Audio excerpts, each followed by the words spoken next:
জুজু আসছে। You are not alone.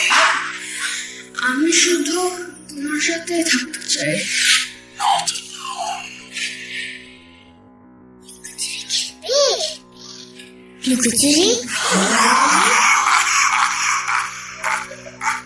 You will never be alone.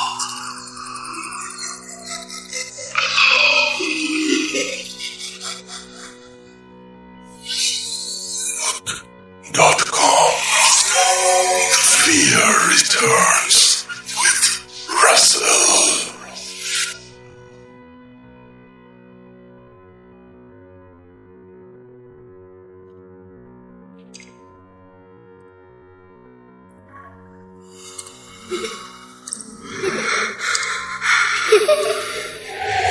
লুকোচুরি খেলবে?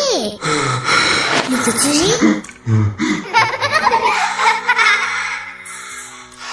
তুমি লুকাও, আমি ঠিকই তোমাকে খুঁজে পাবো।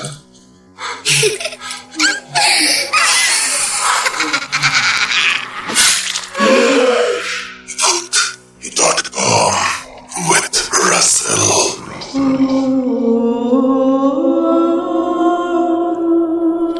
যেভাবে লেখা আছে আমি সেভাবেই পড়ছি। আসসালামু আলাইকুম রাসেল ভাই ও লিসেনার্স। রাসেল ভাই সবসময় ভালোর দলে, তাই উইশ করলাম না, কিন্তু লিসেনারদের জন্য রইল শুভকামনা। প্রথমে বলি, রাসেল ভাই, আমার ঘটনাটা ভৌতিক নাকি অন্য কিছু আমি নিজেও জানি না, তবে হ্যাঁ, এটা একদম সত্য ঘটনা অবলম্বনে লিখলাম। আর আমি আমার নাম ও একদম সঠিক ঠিকানা লিখছি না, কারণ এটা সুন্দরবনের মধ্যকার ঘটনা এবং এখনো সেখানে প্রচুর মানুষ যায় এবং জীবিকা অন্বেষণ করে। আমার একটা ভুলে তাদের সারা জীবনে একটা ছমছমে অবস্থার সৃষ্টি হোক, আমি সেটা চাই না। আমার গল্প পড়ছেন মানে আমার গল্পটা আপনার ভালো লেগেছে। যাই হোক, লিসেনারদেরও হয়তো ভালো লাগবে আশা করি। ঘটনাটা আমার বাবার মুখে শোনা। আমার বাবার মুখে কয়েকবার শুনেছি, তাই উনি যেভাবে বলছেন আমি সেইভাবে বর্ণনা করছি। ভাবতে পারেন আমার বাবাই লিখছেন, যদিও উনি এখন আর এবারের বাসিন্দা নন। ঘটনা সালটা ঠিক মনে নেই, তবে আমার বয়স তখন 17 বছরের মতো। সংসারের অভাব অনটনের জন্য লেখাপড়ার পাঠ আগেই চুকিয়ে সুন্দরবনে মাছ ধরতাম। সেখান থেকে একটা মাছের ডিপোতে মুহুরির চাকরি পেলাম। মাছের ডিপো বলতে সুন্দরবনের জেলেরা যেখানে মাছ বিক্রি করে। তো আমার একটু টাকার প্রয়োজন বেশি ছিল, তাই নিজেই কর্মচারী, আবার নিজেই মুহুরি। একজন আলাদা লোক না রেখে মালিকের কাছে একটু বেশি টাকা চেয়ে নিতাম। পাশে অন্য মালিকের ডিপোতে দুজনে হিন্দু লোক থাকত। তাদের বয়স 22-23 হবে। তাদের একজন মুহুরি আর একজন কর্মচারী। তো মুহুরির কাজ হলো মাছের ও টাকার হিসেব রাখা, আর কর্মচারীর কাজ মাছ তোলা এবং ডিপো ধোয়া মোছা। তবে দুজন মিলে একটা কাজ করতে হয়, সেটা হলো গণমুখে জোয়ারের সময় নৌকা নিয়ে গভীর জঙ্গলে গিয়ে জেলেদের থেকে মাছ মেপে নিয়ে আসা। না হলে তারা আসতে যেতে 2.5 থেকে 3 ঘন্টা নষ্ট হয়। সেটুকু সময় মাছ ধরলে জেলে মহাজন সবার লাভ। তো আমার ওই হিন্দু দুজনের সাথে ও মালিকের সাথে খুব ভালো সম্পর্ক ছিল। ওদের সাথে একসাথে আমি জঙ্গলে যেতাম, তবে আমার ও তাদের নৌকা আলাদা। তো ঘটনার দিন আমি কিছুটা অসুস্থ ছিলাম, মানে জ্বর ছিল। হালকা বৃষ্টি হচ্ছিল সন্ধ্যা থেকে। জোয়ার শুরু রাত আনুমানিক 2:30টার দিকে। তো আমি সন্ধ্যায় ওদের বললাম যে বৃষ্টি হচ্ছে, আবার একটু আমি অসুস্থ, যদি ঘুমিয়ে পড়ি তাহলে আমাকে ডাক দিস যাওয়ার আগে। ওরা সম্মতি দিল। রাতে ওরা কি যেন ভেবে মত পরিবর্তন করলো। ওরা চিন্তা করলো যে আমি অসুস্থ, আমাকে না ডেকে ওরা চলে যাবে এবং আমাদের জেলেদের মাছও ওরা নিয়ে যাবে। রাত আনুমানিক 3টা, ডিপোতেই শুয়ে আছি। হঠাৎ কে যেন আমাকে নাম ধরে ডাকলো। আমি স্পষ্ট শুনতে পেলাম, মনে হলো সুকুমারের গলা। আমি ডাকের উত্তর দিলাম, তোরা নৌকা খুলতে থাক, আমি আসছি। আমি জেলেদের জন্য পান, সুপারি, বিড়ি, ম্যাচ আর দাড়ি পাল্লা ও ঝুড়ি নিয়ে নৌকায় আসলাম। ডিপোগুলো নদীর পাড়ে হয় আর ডিপোর খুঁড়িতে নৌকা বাঁধা থাকে, কিন্তু ওখানে সুকুমারদের নৌকা দেখতে পেলাম না। আমি কিছুটা অবাক হলাম, মাত্রই তো আমাকে ডাকলো। যাই হোক, ভাবলাম আমার দেরি হয়েছে, তাই মনে হয় আগে আগে যাচ্ছে। যদিও আমি মোটেই দেরি করিনি। বিসমিল্লাহ বলে নৌকা ছাড়লাম। ওরা দুইজন নৌকা বাইছে আর আমি একা। স্বভাবতই আমার পেছনে থাকার কথা, আমি সেটা মনে করে নৌকা বাইছি।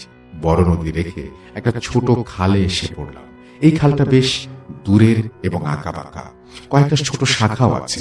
নিয়মিত যাতায়াত না করলে যে কেউ পথ ভুল করে। হালকা বৃষ্টি হচ্ছে, খালের এপারে গাছের ডালপালা ও ওপারের গাছপালা সাথে মিশে আছে, ঘুরঘুরে অন্ধকার। তবে আমার নৌকার ছোঁয়ের মধ্যে একটা বড় ল্যাম্প আছে, যেটা টিনের কৌটায় সলতে দিয়ে বানানো এবং কেরোসিনের দ্বারা চলে। আমি যেহেতু সুন্দরবনে আগে মাছ ধরতাম, তাই অতটা ভয় নেই। স্বভাবতই আমি সাহসী, কিন্তু আজকে খালের ভিতর ঢোকার সাথে সাথে যেন আমার হৃদয়ের মধ্যে কেমন একটা অস্থিরতা। এমনিতে আমি অসুস্থ, তার উপর বৃষ্টি, আর এই ভয়ঙ্কর জঙ্গলের পথে আমি একা। আমি ভাবছি ওরা আমার থেকে খুব দূরে না, কারণ খালে অল্প দূরত্বে নৌকা চালিয়ে গেলে পানিতে এক ধরনের সাদা দাগ পড়ে, যা অন্ধকারে বোঝা যায়। তো আমি সেই সাহসে নৌকা বাইছি। এবার আমার যেন ভয় করছে খুব। মনে হলো আমার আশেপাশে কেউ আছে, যে আমার সাথে ওপর দিয়ে গাছ দিয়ে চলছে এবং মাঝে মাঝে তার গরম নিঃশ্বাস আমার ওপর পড়ছে। আমার সমস্ত শরীর যেন হিম হয়ে আসছে। আমি তো মাত্রই খালের ভেতর ঢুকলাম, এখনো অনেক পথ, কিন্তু মনটাকে আজ আর ভয় মুক্ত করতে পারছি না। একবার মনে হলো আমি সুকুমারের নাম ধরে ডাকি, কিন্তু আবার নিজেকে প্রবোধ দিলাম যে ওরা আমার সামনে এই বিশ্বাস নিয়ে আজকে যেতে হবে। যদি ডাকের উত্তর না আসে তাহলে? এই যখন ভাবছি, ঠিক তখনই আমার পেছনে একটা গাছের ডাল বিকট শব্দে ভেঙে পড়ল। আমি আর আমার মধ্যে নেই। পেছনে তাকাইনি আমি, শুধু দোয়া পড়ছি আর নৌকা বাইছি সকল শক্তি দিয়ে। কতদূর আসলাম, কতদূর বাকি ছিল কিছুই জানি না। এমনিতেই আমার জানটা আমার মধ্যে নেই। এর ভেতরে হঠাৎ হঠাৎ জঙ্গলের মধ্য থেকে কেন যেন বাচ্চা বা মহিলার ভয়ার্ত গোঙানি বা আর্তনাদের মতো শোনা যাচ্ছে, তবে বেশি দূরে মনে হচ্ছে না। এরকম তো আগে কখনো শুনিনি বা হয়নি। আমি তখন আর নৌকা বাইতে পারছি না। বৃষ্টি আর জ্বরের শীতের মধ্যেও আমি স্পষ্ট ঘামছি।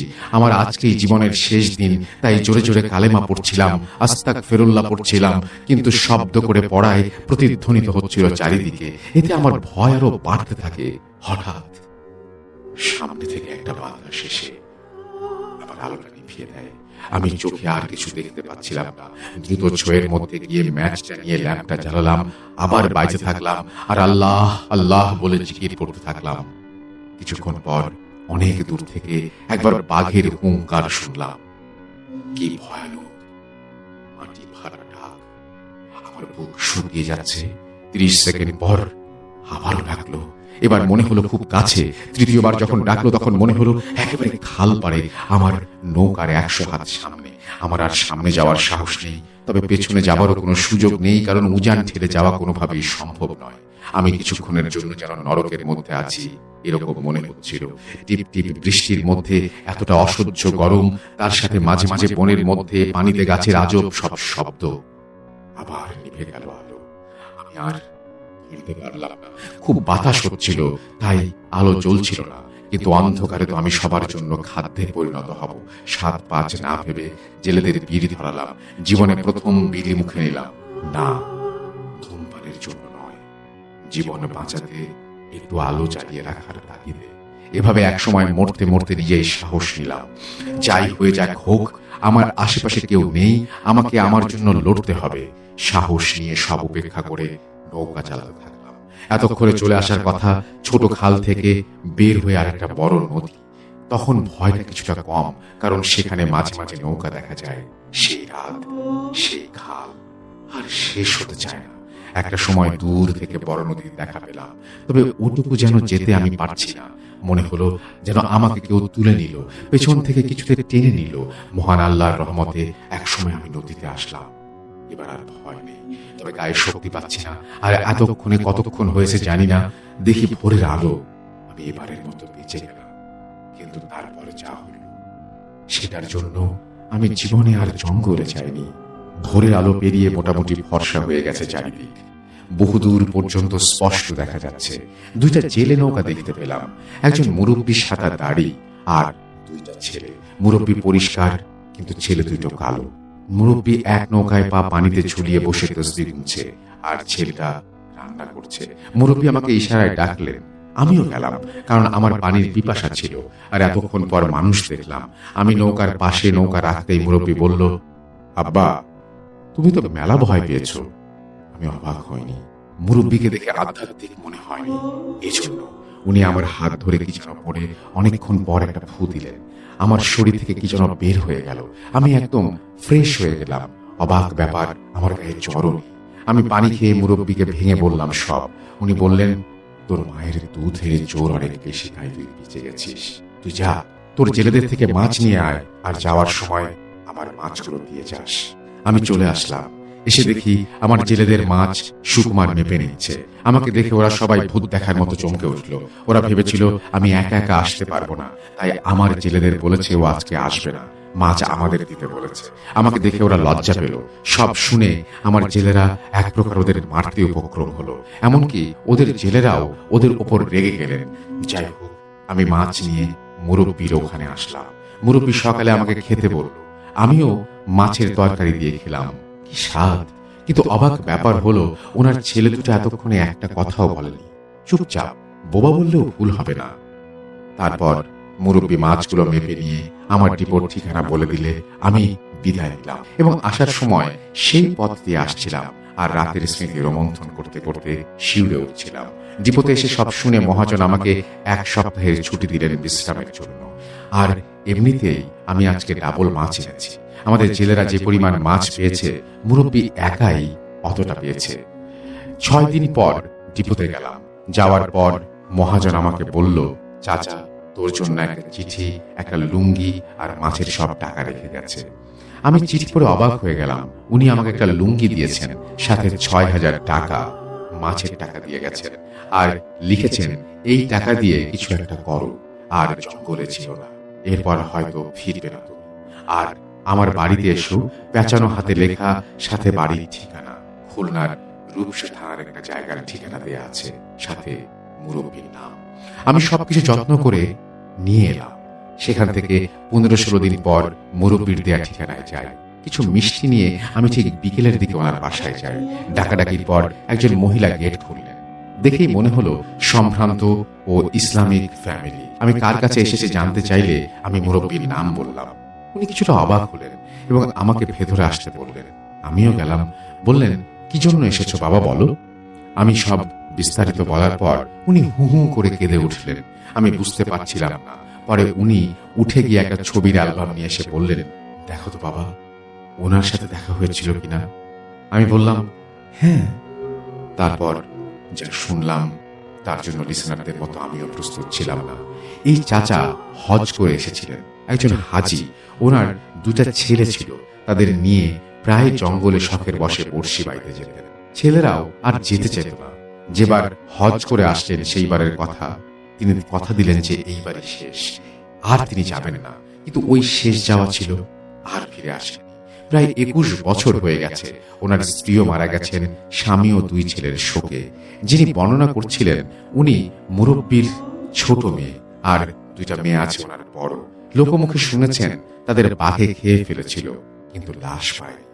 আর ওনাদের দেখে ওনার ঠিকানায় আসা আমি প্রথম ব্যক্তি না। সুন্দরবনের নানা প্রান্ত থেকে আগেও 8 থেকে 10 জন এভাবে এসেছে। কথাগুলো শুনে আমি মিষ্টিটা রেখে খুব আস্তে আস্তে পা ফেলে বাড়িটা থেকে বের হয়ে চলে এলাম। এরপর থেকে আমি জীবনে জঙ্গলে যাইনি। তো এই ছিল ঘটনা। ভালো লাগলে পড়ে শোনাবেন। যদি কেউ প্রমাণ করতে চান, তাদের জন্য রাসেল ভাইয়ের ঠিকানা ও নাম দিলাম। এরকম আরো 2 জন আমার জানা আছে যারা ওই মুরব্বীকে দেখেছে। দয়া করে প্রয়োজন না হলে নিচের তথ্য প্রকাশ করবেন না, এই বলে তিনি তার ঠিকানা শেয়ার করেছেন। ঘটনার সাক্ষীকে সেটা তিনি জানিয়েছেন এবং তার ফোন নাম্বার শেয়ার করেছেন। Thank you very much. এটা চমৎকার স্টোরি, খুব ছোট কিন্তু খুবই চমৎকার। এন্ড আশা করছি আপনাদেরও ভালো লেগেছে। আমি এখানে বাঘ খেতে এসেছে, মানে এখানে সেও কিন্তু বাঘের হুঙ্কার শুনেছে। এখন এই বাঘটা কি স্বাভাবিক কোনো বাঘ নাকি অস্বাভাবিক কিছু, এই বিচারের ভার আপনাদের উপরে। এবং এই যে ভয়, হঠাৎ করে পরিবেশ বদলে গেল, একজন অচেনা মানুষের সাথে দেখা হলো এবং খুঁজতে গিয়ে দেখা গেল তিনি মৃত একজন, এগুলোর ব্যাখ্যা যদি জানা থাকে অবশ্যই আমাদের জানাবেন। আমি রাসেল আপনাদেরকে রিকোয়েস্ট করছি আমাদেরকে ইমেল পাঠানোর জন্য। আমাদের ইমেল অ্যাড্রেস হচ্ছে russell.booth.com@gmail.com। আপনার নাম, ঠিকানা এবং ফোন নাম্বার সহ আপনার জীবনে ঘটে যাওয়া বা আপনার জানা সেরা ঘটনা লিখে পাঠিয়ে দিন আমাদের কাছে। ঘটনার শুরুতে অবশ্যই উল্লেখ করুন ঘটনাটা আপনি স্টুডিওতে এসে শেয়ার করতে চান নাকি আপনি চান আপনার ঘটনা আমরা বলে শোনাই। আমরা চলে যাচ্ছি আমাদের পরবর্তী ঘটনায়।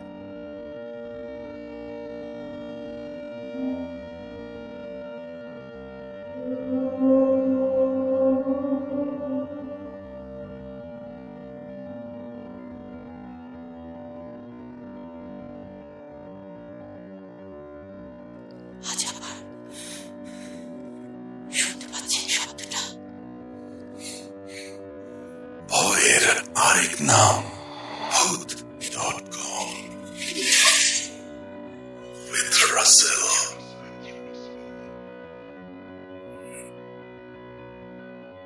ইয়েস, শুনছেন ভূত.com। আশা করছি আপনারা সবাই ভালো আছেন এবং ভালোর দলে আছেন। আমি রাসেল ভালো আছি। আচ্ছা, দেখতে পাচ্ছি যে প্রভাত নোয়াখালী থেকে আমাদের লিখেছেন, মিন রাজশাহী থেকে আমাদের লিখেছেন, আমাদেরকে এছাড়াও লিখছেন যশোর থেকে শুনছি, শিহাব খান আমাদের সঙ্গে আছেন, আমার কমেন্ট পড়ে ফেললাম, লাবিব আলম, কুয়াশা মাহমুদ আমাদের সাথে আছেন, রোমান আমাদের সাথে আছেন, শাওন অর্ণব দেওয়ানগঞ্জ থেকে শুনছেন, প্রিন্স সাহিব আমাদের সাথে আছেন দেখতে পাচ্ছি, তাসিন আমাদের সাথে আছেন দেখতে পাচ্ছি, হানিফ শিকদার আমাদের সাথে আছেন দেখতে পাচ্ছি, শাওন অর্ণব, রিপা রহমান আমাদের সঙ্গে আছেন দেখতে পাচ্ছি, এছাড়াও দেখতে পাচ্ছি আব্দুল্লাহ আমাদের সাথে আছেন, আরিফুর রহমান আমাদের সাথে আছেন দেখতে পাচ্ছি, এমডি আচ্ছা আর যে মুন্না আমাদের সাথে আছেন, লিখছেন কেমন আছেন, আমি সবসময় ভালো থাকি, সবসময় ভালোর দলে। আমাদের সাথে অনেকেই চার মুহূর্ত থেকে লিখছেন, নাম আসেনি, ফেসবুক ইউজার হিসেবে এসছে, মীর হৃদয় আমাদের সাথে আছেন দেখতে পাচ্ছি, সালমান সহ আরো অনেকে। থ্যাংক ইউ ভেরি মাচ আমাদের সঙ্গে থাকার জন্য। এবং যারা আছেন তাদেরকে বলি সামনে হ্যালোউইন, সুতরাং বেশি বেশি করে আমাদের ঘটনা পাঠিয়ে দিন। আমাদের ইমেল অ্যাড্রেস হচ্ছে russell.booth.com@gmail.com। আপনার নাম, ঠিকানা এবং ফোন নাম্বার সহ আপনার জীবনে ঘটে যাওয়া বা আপনার জানা সেরা ঘটনা লিখে পাঠিয়ে দিন আমাদের কাছে। ঘটনার শুরুতে অবশ্যই উল্লেখ করুন যে ঘটনাটা আপনি স্টুডিওতে এসে শেয়ার করতে চান নাকি আপনি চান আপনার ঘটনা আমরা পড়ে শোনাই। যারা দেশের বাইরে রয়েছেন তারা সরাসরি অডিও ক্লিপ পাঠাতে পারেন বা লিখেও পাঠাতে পারেন। ঘটনাটা কমপ্লিটলি আপনাদের ব্যাপার, আপনারা কিভাবে পাঠাবেন। আর আমরা সবসময় চাই আপনাদের সাথে মানে আমরা চাই যে আপনারা সবসময় আমাদের সাথে থাকুন। আর সেই কারণে আমরা যেটা করতে চাই সেটা হচ্ছে বেশি বেশি করে আপনাদের ঘটনা চাই যাতে সরাসরি কন্টিনিউ করতে পারি।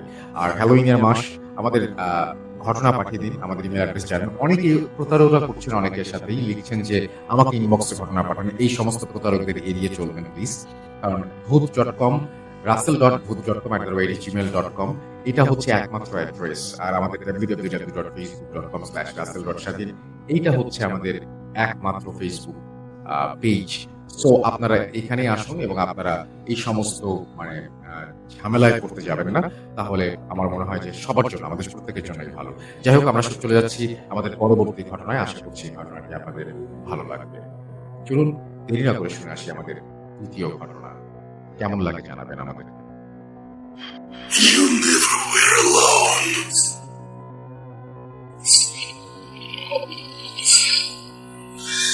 Juju আসছে। You are not alone. আমি শুধু তোমার সাথে থাকতে চাই। Not alone. লুকোচুরি? You will never be alone.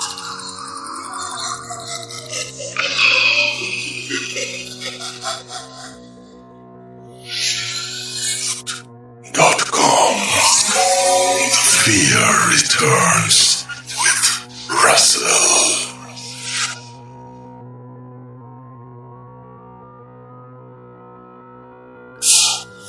Entertainment is a must.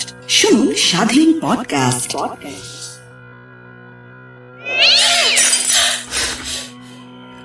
আজ আবার শুনতে পাচ্ছেন শব্দটা? ভয়ের আরেক নাম ভূত.com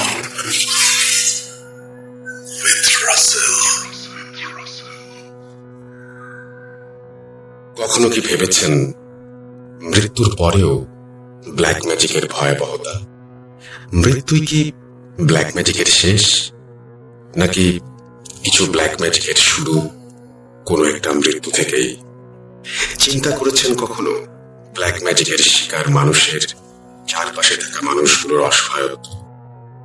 চলুন আজ ঠিক এমন একটা ঘটনার সাক্ষী হই। আসসালামু আলাইকুম রাসেল ভাই এবং প্রিয় লিসেনার্স, আমি তানভীর তুষার। আমার বাসা গাইবান্ধা। বর্তমানে আমি ভূত.com এর একজন মডারেটর হিসেবে নিয়োজিত রয়েছি। ঘটনাটা আমি শুনেছি মাহিন ভাইয়ের কাছ থেকে। তিনি পেশায় ছিলেন একজন অ্যাম্বুলেন্স চালক।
ট্রাক ছুটে চলছে ঢাকা অভিমুখে। ওনারা টাঙ্গাইল মির্জাপুর পার হয়ে যাচ্ছেন।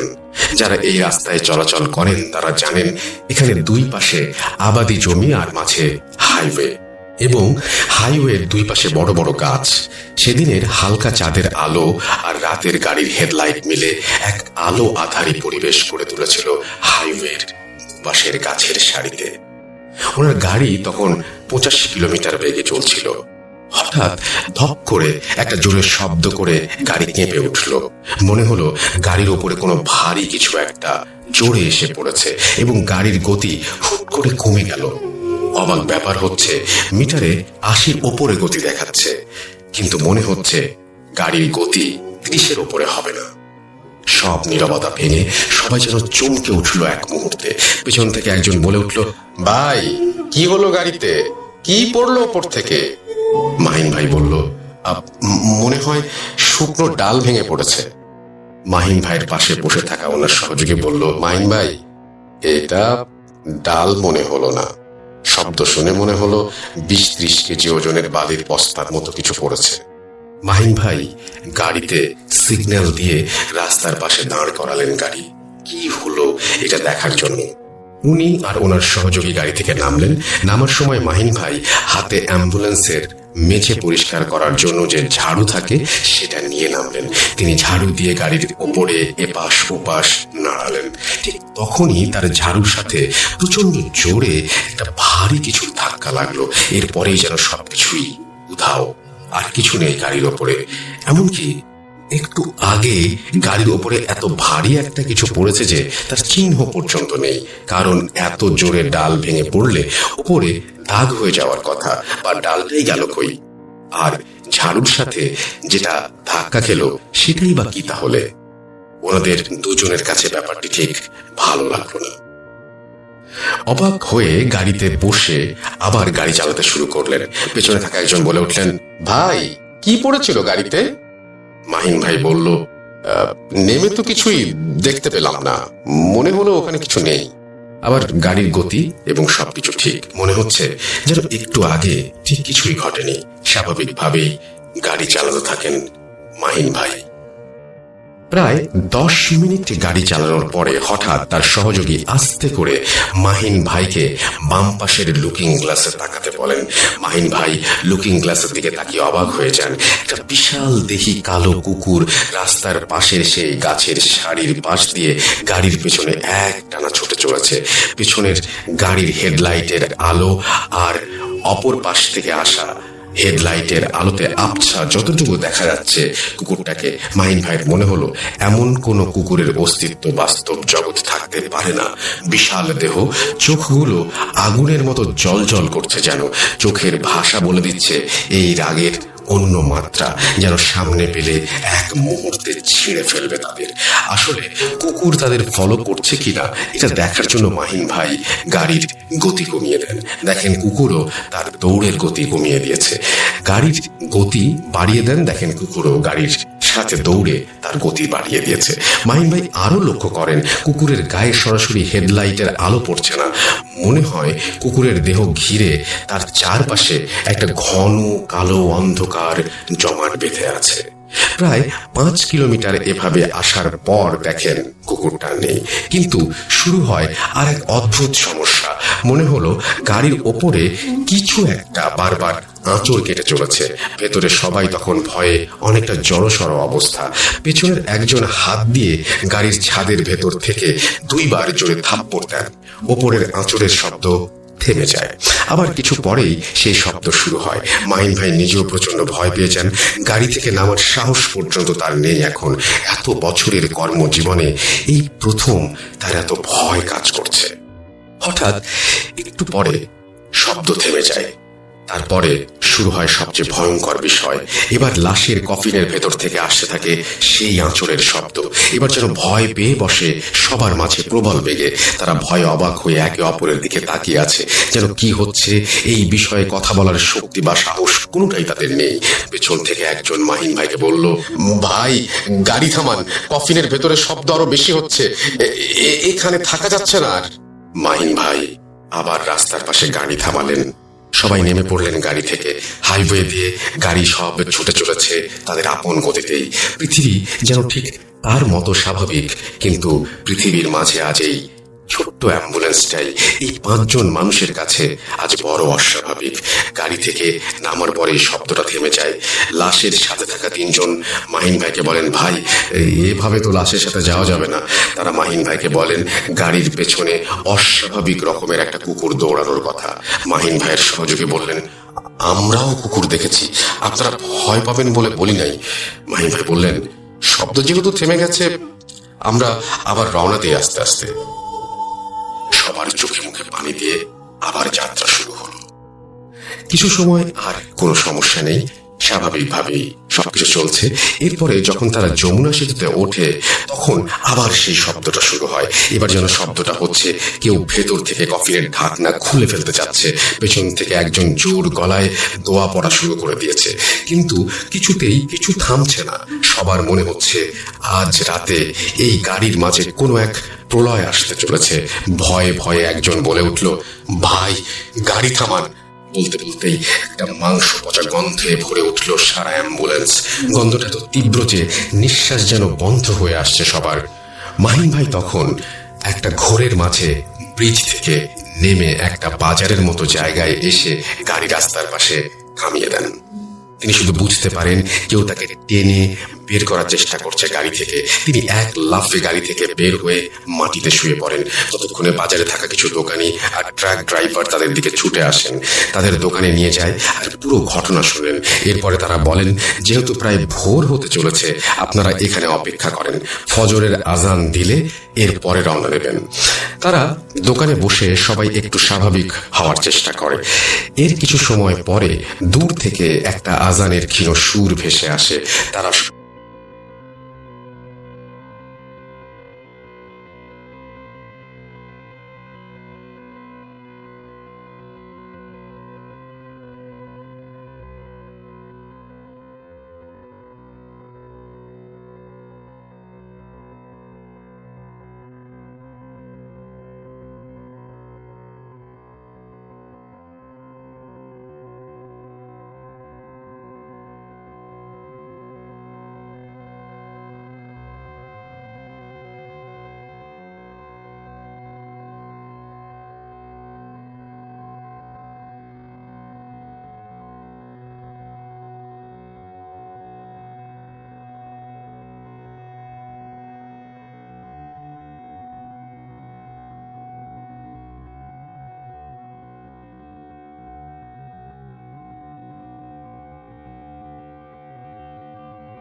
অ্যাম্বুলেন্স চালাবেন না।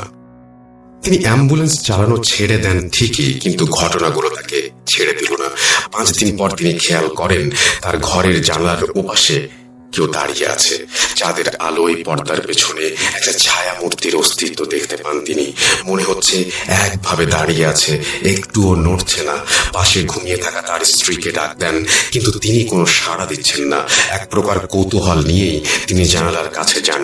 তখনও স্পষ্ট ছায়া মূর্তিটা ঠিক একইভাবে দাঁড়িয়ে। তিনি সাহস করে জানালার পর্দাটা সরাতেই তার চোখের সামনে থেকে যেন ছায়া মূর্তিটা হাওয়ায় মিলিয়ে গেল। ভয়ে জানালা ছেড়ে এক লাফে সরে আসলেন তিনি। তার স্ত্রী তখন শব্দে ঘুম থেকে জেগে উঠে বললেন, কি হয়েছে? তিনি কিছু বলেন না, যদি পরিবারের লোকজন ভয় পায়। পরদিন থেকে তিনি জানালা বন্ধ করে দেন ঘুমানো শুরু। কিন্তু সমস্যা আরেকটা দেখা দেয় তখন। ছায়া মূর্তিটা তখন তিনি তার রুমের মাঝে দেখতে পান। মনে হয় এক দৃষ্টিতে তার দিকে তাকিয়ে আছে। তিনি চিৎকার করে ওঠেন, সাথে সাথে সবাই চলে আসে। পাশে থেকে তার স্ত্রী উঠে বসে, কিন্তু রুমে কেউ কিছু দেখতে পান না। সবকিছু স্বাভাবিক। এভাবে চলতে থাকে বেশ কিছুদিন। মাহিন ভাই দিন দিন অসুস্থ হতে থাকেন। এক পর্যায়ে তার বাড়ির লোকজন এক হুজুর নিয়ে আসেন। হুজুর এসে তাকে পানি পড়া দিয়ে যান। এরপরে 1 মাস সবকিছু ঠিকঠাক, কিন্তু হঠাৎ একদিন তার স্ত্রী ঘুমের মাঝে চিৎকার করে ওঠেন। মাহিন ভাই ওনাকে শান্ত করে বলেন, কি হয়েছে? মাহিন ভাইয়ের স্ত্রী তখন তাকে বলেন, আমার ঘুম ভেঙে গেছে, পাশ ফিরেছে, আর তখন হঠাৎ দেখি একটা ছায়া মূর্তি ঠিক যেন মনে হলো আমার দিকে তাকিয়ে আছে। এরপর থেকে পরিবারের সবাই মিলে ছায়া মূর্তিটা দেখা শুরু করলো। সাথে কিছু অদ্ভুত ঘটনা শুরু হয়ে গেল তাদের সাথে। বাড়ির পাশে থেকে মাঝরাতে কোনো মেয়েলি কণ্ঠে কান্নার শব্দ ভেসে আসে প্রায় দিন। এমন করুণ সে কান্নার সুর শুনলে মনে হয় যেন নিজেকে ভেতর থেকে একদম ভয়ে শূন্য করে দেয়। বাড়ির পাশে ফিসফিস করে কেউ কিছু বলছে এমন একটা কথা শুনতে শুরু করে সবাই। বাড়ির কোনো দরকারি জিনিস এক জায়গায় রাখলে তার খুঁজে পাওয়া যায় না। কিছুদিন পরে ভোরে উঠান থেকে সেই জিনিসগুলো একদম অক্ষত অবস্থায় পাওয়া যায়। আবার সেই হুজুরকে ডেকে আনা হয়। তিনি বলেন, এটা আমি ঠিক করতে পারবো না। তাদের এক মাদ্রাসার ঠিকানা দেন। ওখানে এক বড় হুজুরের কথা বলেন, তিনি এটার সমাধান করতে পারবেন। আপনারা কালকেই তার সাথে কথা বলেন, দেখা করেন। খুব বেশি দেরি করে ফেললে বড় বিপদ হতে পারে। আর রাতের বেলা বাড়ির পাশে যা কিছু হোক, কেউ ঘর থেকে বের হবেন না। কিন্তু ঠিক সেই রাতেই ঘটে আরেক রোমহর্ষক ঘটনা।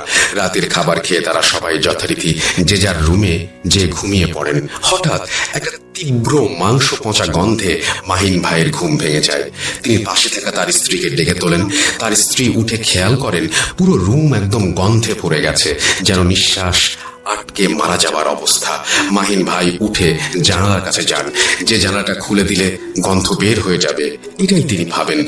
ঠিক যখনই জানালাটা খুলেছেন, বাহির থেকে আসা হালকা আলোয় দুজনে স্পষ্ট দেখতে পান রুমের ফ্যানের সাথে একটা পচা গলিত লাশের দেহ ঝুলে রয়েছে। আর সেই দেহ থেকে কিছু চামড়া আর মাংস যেন খসে খসে পড়ছে মেঝেতে। মাহিন ভাইয়ের আর বুঝতে বাকি রইল না এটা সেদিনের সেই অর্থ গলিত লাশ। এদিকে মাহিন ভাইয়ের স্ত্রী একটা চিৎকার দিয়ে জ্ঞান হারিয়ে ফেলেন। পাশের রুম থেকে মাহিন ভাইয়ের বাবা মা দৌড়ে এসে দরজায় কড়া নাড়তে থাকেন। মাহিন ভাই এক দৌড়ে দরজা খুলে দেন। সাথে সাথেই যেন রুমের ভেতরে সেই অর্থ গলিত লাশটা উধাও হয়ে যায়। কিন্তু তার বাবা মা রুমে ঢোকার পরেও তারা সবাই মিলে সেই মাংস পচা গন্ধটা পান। তিনি তার বাবা মাকে সবকিছুই বলেন। এরপরে তারা সবাই মিলে এক রুমে বসে রাতটা কাটিয়ে দেন। সকালবেলায় মাহিন ভাই সেই মাদ্রাসায় যান। সেখানে সেই হুজুরকে তিনি সব ঘটনা খুলে বলেন। হুজুর তাকে বলে, আজ মাগরিবের নামাজের পরে আমি তোমাদের বাড়িতে যাব। সেদিন মাগরিবের নামাজের পরে সেই হুজুর মাহিন ভাইয়ের বাড়িতে আসেন। সেই হুজুর বাড়িতে ঢোকার সাথে সাথেই চারিদিকে এমন একটা নিস্তব্ধতা শুরু হয়ে গেল, ঠিক ঝড় আসার পূর্ব মুহূর্তে যেমন সবকিছু একদম থমকে যায়। হুজুর মাহিন ভাইয়ের রুমে গিয়ে বসলেন। তিনি মাহিন ভাইকে বলেন, কিছু শক্তিশালী খারাপ জিন তোমাদের পুরো পরিবারের ওপর প্রভাব ফেলেছে। তোমার কি মনে আছে তুমি একটা অর্ধগলিত লাশ নিয়ে গিয়ে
কবর দেবার পরে তাকে কবর দেবার পরদিন ভোরে একজন দেখতে পায় কবরের পাশে সাদা কাফন পরা একটা লাশ পড়ে আছে। তিনি চিল্লিয়ে দৌড়ে বাড়িতে ঢোকেন। এরপরে বাড়ির সবাই বের হয়ে কবরের পাড়ে গিয়ে দেখে লাশ পড়ে আছে কবরের পাশে। কবর খোঁড়া, খাড়ালগুলো পড়ে আছে কবরের এক পাশে। মনে হচ্ছে কেউ খুব যত্ন নিয়ে কবর খুঁড়ে লাশ ওপরে তুলেছে। কিন্তু অবাক করা ব্যাপার হচ্ছে কবরের কাছে কোথাও মানুষের বা অন্য কোনো পশুর পায়ের চিহ্ন নেই এবং লাশের কোনো সমস্যা নেই। একদম সব ঠিক, শুধু লাশটা কবরের ওপরে তোলা। তারা আবার সবাই মিলে লাশটা দাফন করলো। পরদিন রাতে আবার সেই একই ঘটনা। পরদিন সকালে লাশ ঠিক আগের জায়গাতেই এবং সবকিছুই আগের মতো। তারা কিছুই বুঝতে পারছে না কি হচ্ছে প্রতিদিন। তারা লাশটা আবার কবর দেয়। এরপরে তারা কয়েকজন সাহসী লোক কবর পাহারা দেওয়ার সিদ্ধান্ত নেয়। কথা অনুযায়ী সেদিন রাতে তারা গ্রামের 5 জন যুবক কবর থেকে কিছু দূরে উঠোনে দাঁড়িয়ে কবর পাহারা দেওয়া শুরু করে। সবকিছু ঠিকই চলছিল, স্বাভাবিক অন্য সব রাতের মতোই। তারাও মনে করে আজ রাতে হয়তো আর কিছুই হবে না। কয়েকজনের মাঝে ঘুমের ভাবও ধরে এসেছে। হঠাৎ একটা বিকট শব্দ হয় আর বাঁশঝাড় আলোকিত হয়ে যায়। সবাই এত ভয় পায় যে রাতের মতো দৌড় শুরু করে বাড়ির দিকে। পরদিন সকালে গিয়ে তারা দেখতে পায় লাশটা কয়েকটি বাঁশ এক জায়গায় করে তার উপর রাখা। দেখে মনে হচ্ছে কেউ যেন বাঁশ দিয়ে মাচার মতো আড়াআড়ি করে সুন্দর করে যত্ন নিয়ে লাশটি তার উপরে রেখে দিয়েছে। পরপর 3 দিন এই ঘটনার জন্য তারা অনেকটাই ভয় পেয়ে গেছে। কি করবে ভেবে না পেয়ে তারা মসজিদের ইমাম সাহেবকে খবর দেন। ইমাম সাহেব এসে একটা মিলাদের ব্যবস্থা করেন। এরপর আবার নতুন করে লাশটি জানাজা দেয়া হয়। এরপর আবার কবর দিয়ে দোয়া করে দেয়া হয়। তখন থেকেই আর কোনো সমস্যা হয়নি। ঘটনাটি শুনতে শুনতে তখন প্রায় সন্ধ্যা। মাহিন ভাই সহ গ্রামের অনেকেই হুজুরকে বললেন এই ঘটনার রহস্য কি এটা বের করার জন্য। হুজুর বলেন, আমি সব বলবো, কিন্তু তার আগে কবর থেকে তোমাকে এক মুঠো মাটি আনতে হবে। ঠিক রাত 12:30 হুজুর, মাহিন ভাই সহ আরো অনেকেই তখনও উঠোনে বসে আছে। হুজুর মাহিন ভাইকে ডেকে বললেন, সময় হয়ে গেছে, আমরা এখানেই বসে আছি, তুমি নিয়ে আসো। তিনি মাহিন ভাইকে 1 গ্লাস পানি পড়ে দিলেন। 3 ভাগের 2 ভাগ খেতে বললেন আর 1 ভাগ মাহিন ভাইয়ের শরীরে ছিটিয়ে দিলেন। যাবার আগে মাহিন ভাইকে বললেন, তুমি মাটি নেবার সময় অনেক অস্বাভাবিক কিছু হয়তো দেখতে পাবে, কিন্তু ভয় পাবে না। তোমাকে তোমার কাজ করতেই হবে। আর মাটি নিয়ে আসার সময় পেছনে যাই ঘটুক একেবারে তাকাবে না। ভয়ে ভয়ে মাহিন ভাই তখন কবরের উদ্দেশ্যে রওনা দিল। তিনি যতই কবরের দিকে হাঁটছেন ততই মনে হচ্ছে তার শরীর ভারী হয়ে যাচ্ছে। পা যেন উঠতে চাচ্ছে না। মনে হচ্ছে কেউ পা মাটির দিকে টেনে রেখেছে। ভয়ে আস্তে আস্তে কবরের যখন অনেকটাই কাছে গেলেন তখন চাঁদের আলোয় বাঁশঝাড়ের ভেতরে হালকা আলো আধারিতে কবরটা দেখে যেন ভয়ের একটা ঠান্ডা স্রোত বয়ে গেল শরীর বেয়ে। ঠিক তখনই প্রচন্ড একটা দমকা বাতাস এসে ধাক্কা দিয়ে মাটিতে ফেলে দিল। মাটিতে পড়া অবস্থায় দেখতে পেলেন কাল বৈশাখী ঝড়ের মতো আশেপাশের সব গাছগুলো যেন দুমড়ে মুচড়ে যাচ্ছে। বাঁশঝাড়ের বাঁশের মাথাগুলো যেন বাতাসের তোড়ে মাটি ছুঁয়ে যাচ্ছে বারবার। অনেক ভয়ে আর কষ্টেই উঠে দাঁড়ালেন তিনি। মনোবল শক্ত করে আবার হাঁটা দিলেন কবরের দিকে। এলোমেলো বাতাস যেন থামছেই না। মনে হচ্ছে সবকিছু ভেঙে আজ শেষ হয়ে যাবে। মাহিন ভাই ছোট একটা দৌড় দিয়ে কবরের পাশে বসলেন মাটি নেয়ার জন্য। চূড়ান্ত ভয়টা যে এখনো তার জন্য অপেক্ষা করছে এটা বুঝতে পারলেন কবরের দিকে তাকানোর সাথে সাথেই। এ কি, কবরের মাটি কই? মনে হচ্ছে কবরটা খোঁড়া আর মাঝখানে কাফন করা সেই লাশটা। লাশের সেই মাংস খসে যাওয়া মুখটা বের হয়ে আছে। তিনি মাটির জন্য চারপাশে হাতটাতে শুরু করলেন। হঠাৎ কবরের ভেতর থেকে কিছু একটা তার হাত চেপে ধরলো। মাহিন ভাই আল্লাহ বলে জোরে একটা চিৎকার দিলেন। সাথে সাথে তিনি দেখতে পেলেন কবরের ওপরে মাটি দেখতে পাচ্ছেন। তিনি 1 মুঠো মাটি নিয়ে বাড়ির দিকে দৌড় দিলেন। পেছন থেকে ভেসে আসছে করুণ কান্নার আওয়াজ, যেটা তিনি তার বাড়ির পাশে শুনতেন। প্রচন্ড বাতাসের সাথে কান্নার আওয়াজ, আর তিনি দৌড়ে চলেছেন কবরের 1 মুঠো মাটি হাতে। কোন দিকে দৌড়াচ্ছেন, কত সময় নিয়ে দৌড়াচ্ছেন তার কিছুই মনে নেই। দিক বিদিক শূন্য হয়ে দৌড় দিতে গিয়ে কিছু একটা সাথে হোঁচট খেয়ে পড়ে যান তিনি। আর কিছুই মনে নেই তার। চোখ খোলার পর তিনি দেখলেন উঠোনে শুয়ে আছেন পাশে হুজুর সহ গ্রামের অনেক মানুষ বসে। তখনও রাত। হুজুর তার হাত থেকে মাটিটুকু নিলেন, তাকে 1 গ্লাস পানি দিলেন খাওয়ানোর জন্য। মাহিন ভাই হুজুরের দিকে তাকিয়ে জিজ্ঞাসা করতেই হুজুর বললেন, তুমি এই উঠোনের কোণে এসেই একটা চিৎকার দিয়ে অজ্ঞান হয়ে পড়ে যাও, এরপরে তোমাকে আমরা এখানে নিয়ে আসি, এখন আর ভয় নেই। এরপরে হুজুর সেই মাটি একটা কাঁচের বয়মে রাখেন। তার সাথে পকেট থেকে লাল সুতো বের করে কয়েকটা তাবিজ রাখলেন আর বয়ামের মুখটা বন্ধ করে দিলেন। এরপরে লাল কাপড় দিয়ে পুরো বয়ামটা ঢেকে ফেললেন। তারপর কয়েকজনকে সাথে নিয়ে কবরের পাশে গিয়ে ছোট একটা গর্ত করে মাটিতে পুঁতে দিলেন। তখন সবকিছুই স্বাভাবিক ছিল। এরপরে হুজুর সহ সবাই বাড়ির উঠোনে ফিরে আসলেন। বাড়ির উঠোনে এসে হুজুর সহ সবাই আবার বসে পড়লেন। এরপরে হুজুর বলতে শুরু করলেন, আসলে মূল ঘটনাটা হলো কিছু মানুষ ব্ল্যাক ম্যাজিক করার জন্য অবিবাহিত কোনো ছেলে বা মেয়ের যারা আত্মহত্যা করেছে তাদের লাশের মাথা নেয়। এটা 3 দিনের দিন বা 7 দিনের মাঝেই তাদের নিতে হয়। আপনারা যে লোকটাকে দেখছেন তিনি এই লাশের মাথাটা নেয়ার জন্য এসেছিল। আপনারা তাকে না দেখলে তিনি লাশের মাথাটা কেটে নিয়ে যেতেন। তবে এই কবর খোঁড়ার আগে তিনি শূকরের নাড়ি ভুঁড়ি আর একজোড়া কবুতরের রক্ত দিয়ে একটা প্রসিডিওর করে কিছু খারাপ জিনকে তার বশে নিয়ে আসেন, আর তারা খুব শক্তিশালী জিন। এরপর তা সেই জিনদের সাথে করে নিয়ে আসেন। কিন্তু এখানে এসে যখন তিনি কাজটা ঠিক মতো করতে পারলেন না, তখন সেই জিনদের দিয়ে আপনাদের ক্ষতি করানোর চেষ্টা করছিলেন। ওই সময়ে যদি একা কোনো লোক রাতে ওই কবরের পাড়ে যেতেন তাহলে হয়তো তিনি আর জীবিত ফিরে আসতেন না। এরপরে যখন আপনারা লাশটি নিয়ে ঢাকা থেকে বাড়িতে আসেন, সেই জিনগুলো আবার সেই লাশটা নষ্ট করার চেষ্টা করে, কিন্তু আপনাদের কারণে সেটা পারছিল না। আর মাহিনের সমস্যা হয় অ্যাম্বুলেন্সের ওপরে যখন একটা ভারী কিছু পড়ে তখন, কারণ মাহিন তখন গাড়ির সাইড দিয়ে তার অ্যাম্বুলেন্সে থাকা ঝাড়ু নিয়ে গাড়ির ওপরে কি পড়েছে তা দেখার জন্য এপাশ ওপাশ করে। একটা ভারী কিছুর সাথে ঝাড়ু ধাক্কা খায় ঠিকই, তবে তারা কিছুই দেখতে পায় না সেখানে। আসলে সে ঝাড়ু দিয়ে নিজের অজান্তেই ওই জিনদের একটা ধাক্কা দেয় আর নিজের ওপরে বিপদ ডেকে আনে। এরপরে জিনটা রাগান্বিত হয়ে তার ক্ষতি করার চেষ্টা করে। এজন্য প্রথমে তার সাথে এবং পরবর্তীতে তার পরিবার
এখন পরিবার নিয়ে ভালো আছি।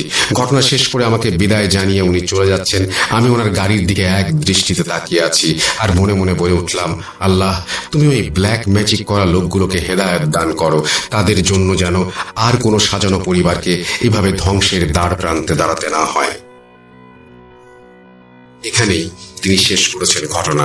আমি বলবো একটা কথা, আপনারা লাশের ঘটনা শুনতে চান, আপনারা অ্যাম্বুলেন্সের ঘটনা শুনতে চান, আপনারা ব্ল্যাক ম্যাজিকের ঘটনা শুনতে চান, এই 3 ধরনের ঘটনাই এই স্টোরিটা কভার করেছে। থ্যাংক ইউ, অনেক অনেক ধন্যবাদ তুষার আপনাকে। এবং আমি বিশ্বাস করি যে আপনি এই ঘটনাটি অনেক কষ্ট করে সংগ্রহ করেছেন, এবং আমি এটা বিশ্বাস করি যে আগামীতেও এই ধরনের ঘটনা আপনি আমাদেরকে পাঠাবেন। তানভীর তুষার, আপনি অনেক দূর থেকে এই ঘটনাটি কালেক্ট করেছেন, এবং আমি বিশ্বাস করি যে ঈদের মধ্যেও আপনার হয়তো ঘটনা আমরা পাবো। আর যারা শুনছেন তাদেরকে বলবো যে আপনাদের কাছেও যদি এরকম ঘটনা থাকে তাহলে লিখে পাঠান। আমাদের ঘটনা পাঠাতে হলে খুব সহজ একটা সিস্টেম রয়েছে, সেটা হচ্ছে আমাদের ইমেল অ্যাড্রেসটা আপনাদের মনে রাখতে হবে। আর ইমেল অ্যাড্রেসটি হচ্ছে russell.booth.com@gmail.com। আপনার নাম, ঠিকানা এবং ফোন নাম্বার সহ পাঠিয়ে দিন আপনার ঘটনা। আমরা অপেক্ষায় থাকলাম।